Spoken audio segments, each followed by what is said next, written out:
সবাইকে ঈদ মোবারক। আর এই ঈদের খুশি ডবল করতে চলে এসেছি আপনাদের জন্য একদম সহজ একটা রেসিপি নিয়ে। আর এই রেসিপি করতে কোনো ঝামেলার বিষয় নেই, যখনই মনে হবে আপনি তখনই চটজলদি বানিয়ে নিতে পারেন। হ্যাঁ, আপনারা হয়তো ভাবতে পারছেন চটজলদি, তাও আবার নাটস দিয়ে?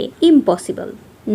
পসিবল, কারণ আপনি যে কোনো মোমেন্টে যে কোনো সময়ে আপনি নাটস ইউজ করে যে কোনো ধরনের ডেজার্ট রেডি করে ফেলতে পারেন। কিভাবে, আমি এখন সেটাই শেয়ার করব।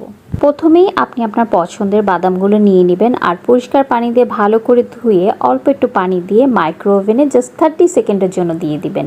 আর এরপরেই শুরু হবে ম্যাজিক। খোসাগুলো একদমই নরম হয়ে উঠে চলে আসবে আর আপনি খুব সুন্দরভাবে বাদামগুলো স্লাইস করে নিতে পারবেন, কোনো হ্যাসেল নেই। সো আগে যেটা আমরা 1-1.5 ঘন্টা পানির মাঝে ভিজায় রেখে তারপর কাজ করতাম, সেটা জাস্ট 30 সেকেন্ডেই করা হয়ে যাচ্ছে। আর এটা আমার মাথা থেকে যে কিভাবে আসছে আমি জানি না, আমার হঠাৎ করে একদিন মনে হলো যে আচ্ছা আমি এই ডেজার্টটা একটু বানাবো, বাট আমার একটু নাটস লাগবে, কিন্তু আমার হাতে এত টাইম নাই। তখন আমি চিন্তা করলাম যে আচ্ছা এটা একটু করে দেখি তো কাজে লাগে কিনা। আর ইয়েস, ওটা কাজে লাগছে। আর এরপর থেকে নাটস দিয়ে কোনো কিছু করা আমার কাছে কোনো ব্যাপারই না, চটজলদি হয়ে যায়। আর এরপর হচ্ছে আমি হালকা একটু ঘি দিয়ে এখানে সেমাই দিয়ে দিয়েছি, অল্প একটুই, আপনি দেখতে পাচ্ছেন একদমই অল্প একটু। 1 লিটার দুধের জন্য এইটুকু সেমাই এনাফ। তারপর হচ্ছে আমি এখানে দুধ জাল করে নিয়েছি, সাথে হচ্ছে চিনি অ্যাড করে দিয়েছি আর ফ্লেভারের জন্য 2-4টা এলাচ দিয়ে দিয়েছি। যদি আপনাদের এলাচ পছন্দ না হয় অ্যাড করবেন না। সো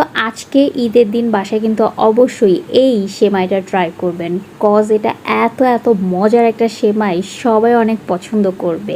আর রেডি করতে কিন্তু খুব বেশি টাইম লাগবে না, মাত্র 40 থেকে 45 মিনিট টাইম লাগবে। অ্যান্ড রান্না হয়ে গেলে আপনি বাইরে কিছুক্ষণ ঠান্ডা করে ফ্রিজে রাখবেন, আর 1 ঘন্টার মতো ফ্রিজে রাখলে কিন্তু খুব সুন্দরভাবে ঠান্ডা হয়ে যাবে।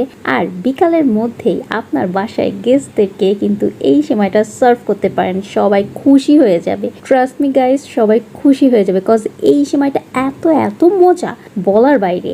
কজ এখানে আপনি ঘি অ্যাড করতেছেন, বিভিন্ন ধরনের নাটস থাকতেছে, খেজুর থাকতেছে, তো সেমাইয়ের ফ্লেভারটা তো এমনিতেই ইনহ্যান্স হয়ে যাচ্ছে। এতটাই ফ্লেভারফুল, এতটাই টেস্টি। অ্যান্ড এটাই হচ্ছে আজকে আমার ঈদ স্পেশাল সেমাইয়ের রেসিপি। আর এই রেসিপিটা অবশ্যই বাসায় ট্রাই করবেন, বাচ্চা থেকে শুরু করে বাসার বড়রাও পছন্দ করবে। আর দেখেন দেখতে কতটা ইয়াম্মি লাগতেছে, বলেন, আপনারাই বলেন, আমাকে জানাবেন কেমন লাগতেছে। তো আমি এখান থেকে বিদায় নিব, আর সবাইকে আবার ঈদ মোবারক। আপনাদের ঈদ অনেক ভালো কাটুক, আল্লাহ সবার কুরবানি কবুল করে নিক, আমিন। আল্লাহ হাফেজ।